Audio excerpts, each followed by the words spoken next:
নমস্কার বন্ধুরা, স্বাগত জানাই আমার এইচডি টেকনিক্যাল এডুকেশন চ্যানেলে। যদি আমার চ্যানেলে নতুন হয়ে থাকো তাহলে সাবস্ক্রাইব বাটনে ক্লিক করে পাশের অ্যারোতে ক্লিক করে অল সিলেক্ট করে রাখুন, যাতে আমাদের নোটিফিকেশান সবার আগে আপনার কাছে পৌঁছে যায়। নমস্কার বন্ধুরা, চলে এসেছি এক্সেলের আরেকটি ক্লাস নিয়ে, এবং আজকের ক্লাসটি খুবই সহজ হবে, কারণ আজকে কন্ডিশনাল ফরম্যাটিং দেখাবো যে এত সহজেও আমরা বিভিন্ন ডেটা খুঁজে বের করতে পারি। আমরা নর্মালি ফর্মুলা দিয়ে খুঁজছি, তো একদম একটা অপশন আছে যেটা হচ্ছে কন্ডিশনাল ফরম্যাটিং অপশন, যেটার সাহায্যে আমরা খুব সহজেই ডেটাগুলোকে খুঁজে পাই। আজকে সেটাই দেখাবো। এতদিন পর্যন্ত তোমাদেরকে এক্সেলের বেসিক থেকে অ্যাডভান্স পর্যন্ত শিখিয়েছি, তো যারা দেখোনি এখনও অবশ্যই দেখো ভিডিওগুলো। আশা করছি এক্সেলের A to Z সব কিছুই শিখতে পারবে ধীরে ধীরে। তো আজকে যাই, আজকের কন্ডিশনাল ফরম্যাটিংটা তোমাদেরকে দেখাই।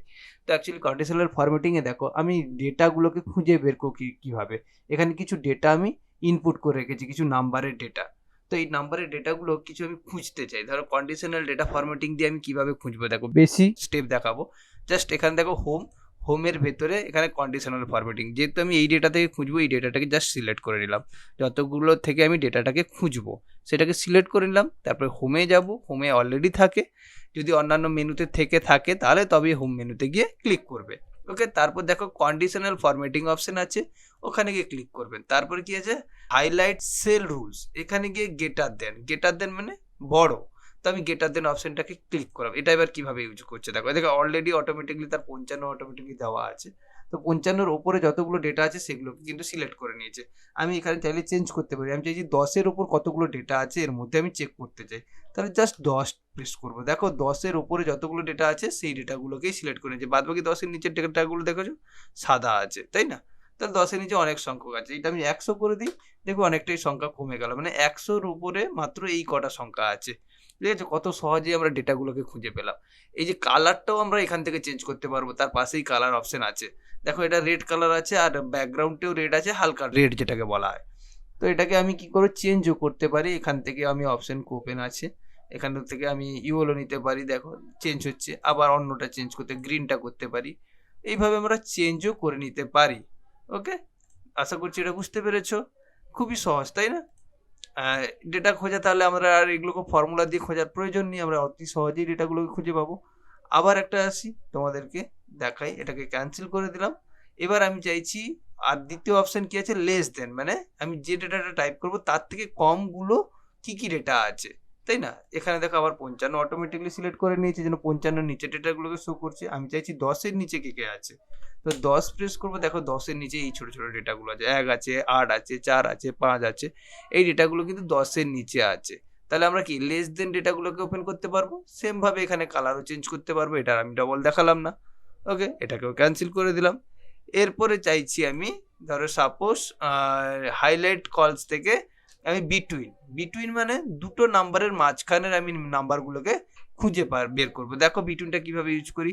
বিটুইন অপশনটাকে ক্লিক করলাম, সেই কন্ডিশনাল ফরম্যাটিং, তারপরে হাইলাইট সেল রুলস, তারপরে সেখান থেকে বিটুইনে ক্লিক করার পরে দুটো সেল দিয়েছে। এখানে অটোমেটিকলি কিছু দেওয়া আছে, তো এগুলো দরকার নেই আমাদের, তো আমাদের নিজেদের মতন করে ডেটা খুঁজবো না। তো আমি চাইছি যে 40 থেকে 50-এর ভিতরে কতগুলো ডেটা আছে। তার জন্য প্রথম সেলে আমি লিখবো 40, তারপরে সেলে লিখবো 50। তখন 40 থেকে 50-এর ভেতরে যতগুলো ডেটা আছে সেই ডেটাগুলোই কিন্তু শো করছে। তাহলে কি খুব সহজ, তাই না? তো আজকে তোমাদেরকে একদম সহজ ক্লাসই দিচ্ছি, কারণ এতদিন পর্যন্ত একটু কঠিন লেগেছে আমার মনে হচ্ছে, অনেকেই হয়তো বুঝতে পারছে না। তাই জন্য আজকে একদম সহজ পদ্ধতি তোমাদেরকে এক্সেলটাকে নিয়ে এলাম। ওকে, এটাকেও ক্যান্সেল করলাম। এরপরে আমি কি অপশন আছে দেখি, হাইলাইট সেলস। আচ্ছা, ইকুয়াল টু মানে সমান, মানে যেই সংখ্যাটা আমি ক্লিক করবো সেই সংখ্যাটা, ধরো সাপোজ 100 কটা আছে, 100 একটাও নেই, তাই না? তাহলে আমি দিই 50 কতগুলো ডেটা আছে, 50ও একটাও নেই। একটা চেক করে দেখি, এক আছে, একটা আছে, তাই না? 32 কতগুলো আছে, 32 একটা আছে। তাহলে এখানে ইকুয়াল মানে ইকুয়াল নাম্বারটা আমাকে খুঁজে দিচ্ছে, তাই তো? এরপরে কি আছে, হ্যাঁ লাস্টেরটা খুব ইম্পর্টেন্ট, ডুপ্লিকেট ভ্যালু, মানে ডুপ্লিকেট একই ভ্যালু কতগুলো আছে, মানে একই সংখ্যা কতগুলো আছে। ধরো 55 কতগুলো আছে, সেই ডুপ্লিকেট ভ্যালুগুলোকে আমাকে সিলেক্ট করতে হবে। আমি দেখি সেরকম কিছু নাম্বার পাই কিনা। তাহলে ডুপ্লিকেট ভ্যালুতে ক্লিক করলাম, দেখো ডুপ্লিকেট ভ্যালু কতগুলো আছে সেটাই দেখাচ্ছে।